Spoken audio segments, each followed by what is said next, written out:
This is a Ryan Little production.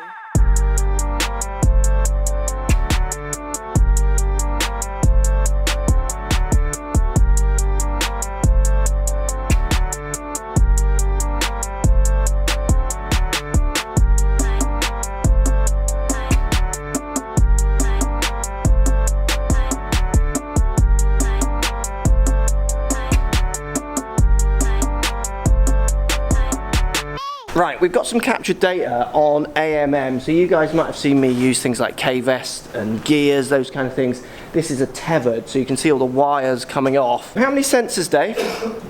That'll give me, let's say 12 sensor system. 12 sensor system. And then I can put virtual sensors as well. So not once you know that you have a sensor here and a sensor here, I can predict another area. And it's tethered, so maybe slightly uncomfortable to kind of, it feels odd when it's on your back, but the tetheredness of it, makes it a bit quicker for getting it on and off, so when they're working with their tour players, they're not hanging around putting loads of dots on them, and it's uber accurate. I mean, I've seen people do research with this kind of kit. And we're going to look at Rickie Fowler's swing. We are. Let's try and find Rickie in here real quick. This is the kinematic sequence graph. That's right. So this is sensors, the different colours here. Red is on his hips. Red is the pelvis area, yeah. Pelvis. Green is... Torso.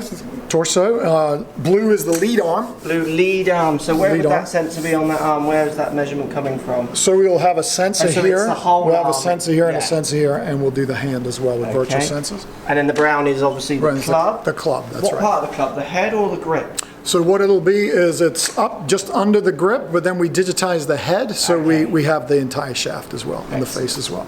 So the beauty of this is the kinematic sequence graph, although it can be kind of difficult for most, I'll try and simplify it. Imagine this is kind of like a 4-horse race. I got the pelvis horse, I got the torso horse, I got the arm horse, and I got the club horse. Yeah. And they all come up to the starting gate together. That's the setup position. The gun goes off. Okay, and actually, just so you see this on the graph, you've got these lines here. This is the address position. Yeah. This is the top of the backswing. This is impact, and this is the finish.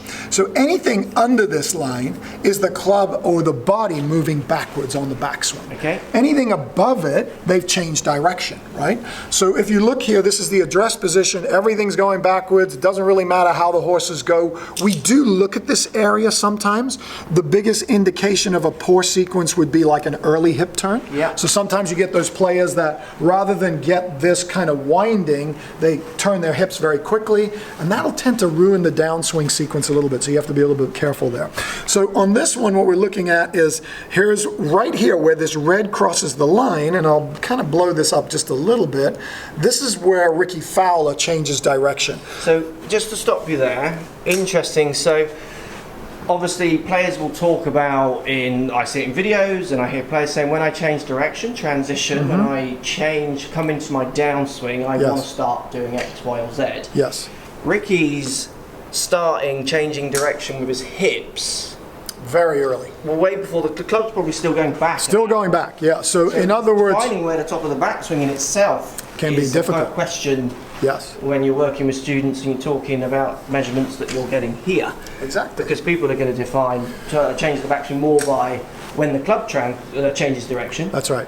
Well, Rickie's and many, if not all of the players on the tour player database you've got. That's right. Their hips have gone way before that. So way before that. Starting with your hips. That's right. First thing I learned when I started using these systems is how I had to completely change the language I used to teach. Yes. Because you would say things like, right, you want to start with your hips, and you then realise it's not changing the graph at all. No. Because if it's the horse race, you're saying, well, they've already finished, and I'm already talking about what we should have done in the race. That's very true. Okay, so interesting. So hips fire first. Hips fire first, as you can see here, and his come out quite a bit early. They're very early. Yeah, they are. So what happens sometimes, and this is where he can get a little bit off, is if those hips come out too early. Rickie tends to have a fairly flat swing, clubs around him.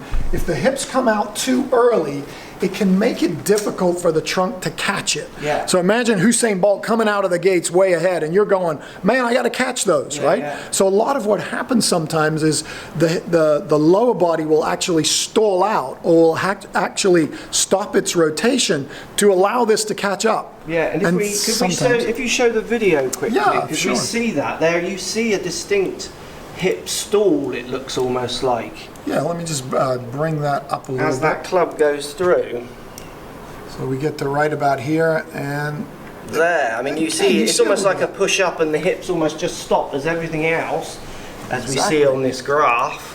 So this is impact, it's post-impact. I mean, you can see how quickly his hips actually go back a little bit, don't they? They do. So the reason that happens is because of the firing of the torso. Yeah. So the oblique abdominals grab onto those hips. If this races out of the gate, the obliques or the trunk needs to fire even faster. Yeah. And when it does, sometimes it'll stall this. The other thing you brought up was an important point. A lot of people are talking today about jumping, and how we push with the ground, right? So that's another area where sometimes they'll come out early and then they'll push with the ground, and you'll see these stall out while this gets a chance to deliver. The biggest thing I see from looking at data like this for years now is there's a big difference.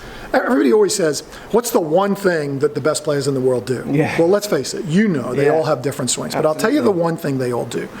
Great players create space on the downswing. And to me, I have an acronym for space, which is speed, power, accuracy, consistency, and efficiency. If you want all those things, which great players do, you need to create space on the downswing. How you do that can be twofold. You can create space by moving your pelvis back underneath you. You can create space by pushing with the ground and jumping, as long as you don't jump towards the ball. Whenever you jump towards the ball, you're invading space. Your arms and your body knows the ball's there, and your arms know you want to deliver the club a certain way. If at any point your body gets in that space, you're in trouble. So when we looked at you in the gym and I looked at your overhead deep squat, that's a big correlation between what we call early extension. Where on the downswing, because you're firing, because your ankle dorsiflexion, maybe your hip or knee's a little bit off, you'll kind of stall out, and if you're not careful, you might get in your own way, which means now these guys have to take over. And that's where we see a breakdown in kinematic sequence, right? So we're always looking for players to create space. Rickie does do that. It's interesting, isn't it? Because the hip stall would be something that you would focus on as a movement on video that looks a little odd. Yes, a little different. You would. But it's very obvious when you start peeling the onion back, looking behind the layers a bit more. It's actually it's there for a reason. It is. It's there to actually help him be a better player. It is, Again, and it's different with everybody. In another video, you take some of these things away, you might improve one area and ruin 3 others, which is the beauty of coaching, isn't it? It is the beauty of it. It's the art of coaching, balancing. Right? So here's where data with truths of what they're actually putting onto the ball with their club. And listen, you know this as well as anybody. Technology can be as dangerous as it is useful. If you don't know how to read the graphs, if you don't understand what you're getting from force and pressure, you can really mess somebody up. So really, very seldom do I ever show a tour player this stuff. This is really for us to look at it, compare it to their physical screen, and go, right, they're complaining of this. Is there a reason? Now, where this is like gold is when someone's playing well. And this is what players on the elite level do that average players don't do. They never go for a lesson when they're playing good, right? But if your coach was able to film you, look at you, evaluate your body, and go, man, I just had the best round of my life. I mean, it's so good. Now I've got a benchmark.